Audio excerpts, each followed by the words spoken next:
राधे राधे बंधुओं, बहुत स्वागत है आपका हमारे डिजिटल प्लेटफॉर्म स्तुति पर। बंधुओं, इस वीडियो में हम बात करेंगे देवशयनी एकादशी की।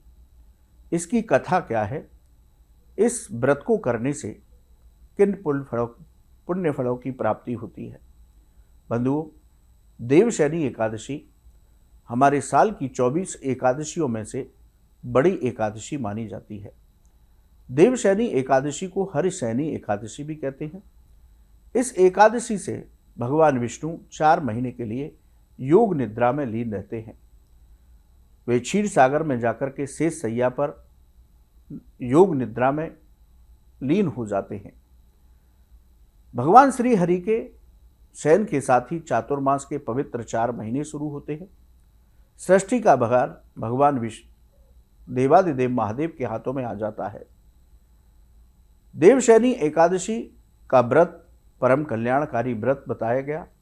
इस व्रत को करने से हमारे जाने अनजाने में किए हुए सभी पाप कर्म समाप्त हो जाते हैं, हमारी सभी मनोकामनाएं पूरी होती हैं और हमें जीवन में सभी सुखों की प्राप्ति होती है और अंत में भगवान के वैकुंठ लोक में स्थान प्राप्त होता है। देवशयनी एकादशी का व्रत करने के बाद उसकी कथा को पढ़ना या सुनना अवश्य चाहिए, तभी व्रत का पूर्ण फल प्राप्त होता है। आइए जानते हैं कि देवशयनी एकादशी का व्रत कथा क्या है। एक बार धर्मराज युधिष्ठिर ने भगवान कृष्ण से कहा कि हे केशव, आषाढ़ मास के शुक्ल पक्ष की एकादशी का क्या नाम है? इस एकादशी का व्रत रखने से किन पुण्य फलों की प्राप्ति होती है? इस एकादशी की कथा क्या है? इस कथा का महत्व मुझे सुनाइए। भगवान कृष्ण ने कहा कि हे राजन, एक बार ऐसा ही प्रश्न नारद जी ने ब्रह्मा जी से किया था। नारद जी ब्रह्मा जी से कहते हैं, क्योंकि ब्रह्मा जी के मानस पुत्र हैं नारद जी, कि पितामह मुझे ऐसा व्रत बताइए कि कलयुग के लोग जिस व्रत को करें और उनका कल्याण हो।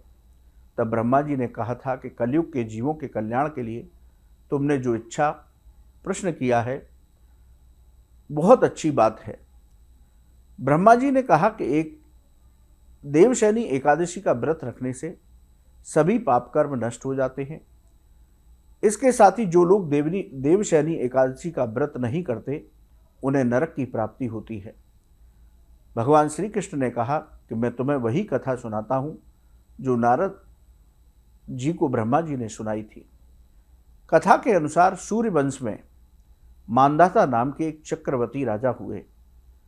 वे भगवान के अनन्य भक्त थे। अपनी प्रजा का पालन अपनी संतान की तरह किया करते थे। उनके राज्य में बहुत सुख शांति थी। उनके राज्य में सभी धन धान से संतुष्ट थे। लेकिन अचानक से उनके राज्य पर अकाल का साया पड़ा। 3 साल तक राज्य में वर्षा नहीं हुई। प्रजा अन्न की कमी के कारण दुखी रहने लगी।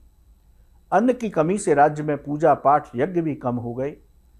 एक दिन प्रजा ने राजा से कहा कि इस भयंकर संकट से मुक्ति दिलाएं।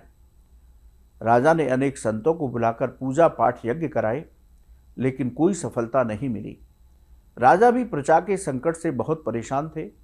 वे उसका उपाय जानने के लिए दर दर भटक रहे थे। घने जंगलों में घूमते घूमते वो ब्रह्मा जी के पुत्र अंगिरा ऋषि के आश्रम पहुंचे।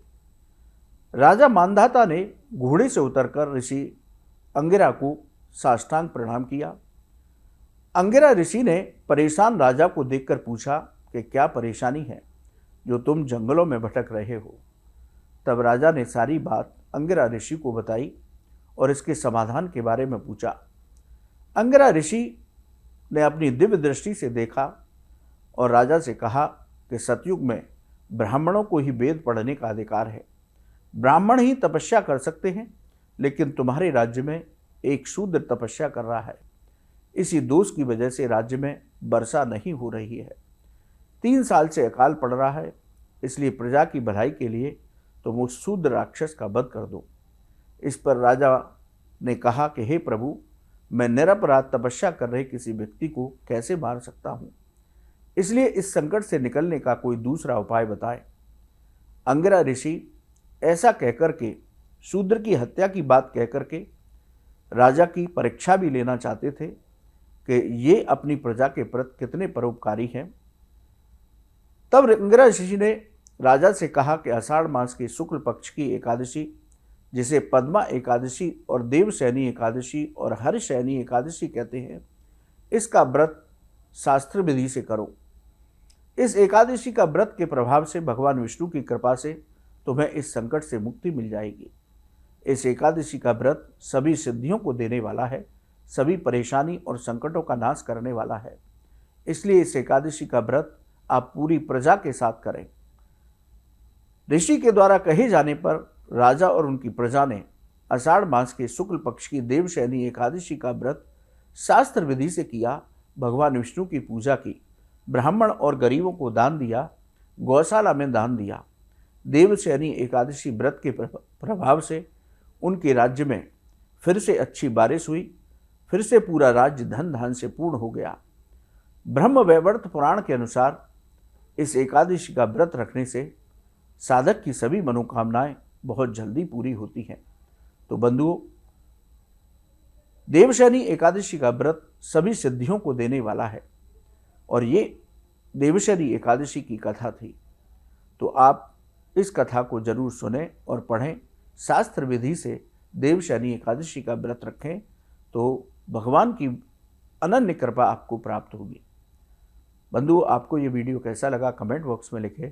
राधे राधे। क्या आप जानते हैं श्री कृष्ण ही काली है? क्या आपको पता है राधा जी ने श्री कृष्ण के सामने कौन सी 3 शर्तें रखी थी?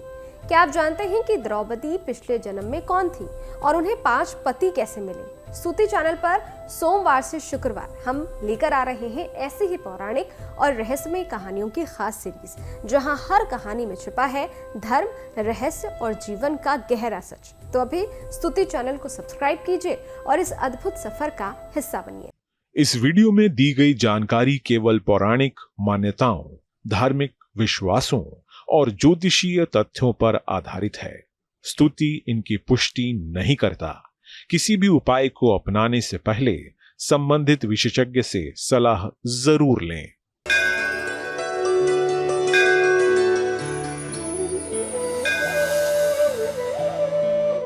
क्या आप जानते हैं श्री कृष्ण ही काली है? क्या आपको पता है राधा जी ने श्री कृष्ण के सामने कौन सी 3 शर्तें रखी थी? क्या आप जानते हैं कि द्रौपदी पिछले जन्म में कौन थी और उन्हें 5 पति कैसे मिले? स्तुति चैनल पर सोमवार से शुक्रवार हम लेकर आ रहे हैं ऐसी ही पौराणिक और रहस्यमय कहानियों की खास सीरीज, जहां हर कहानी में छिपा है धर्म, रहस्य और जीवन का गहरा सच। तो अभी स्तुति चैनल को सब्सक्राइब कीजिए और इस अद्भुत सफर का हिस्सा बनिए।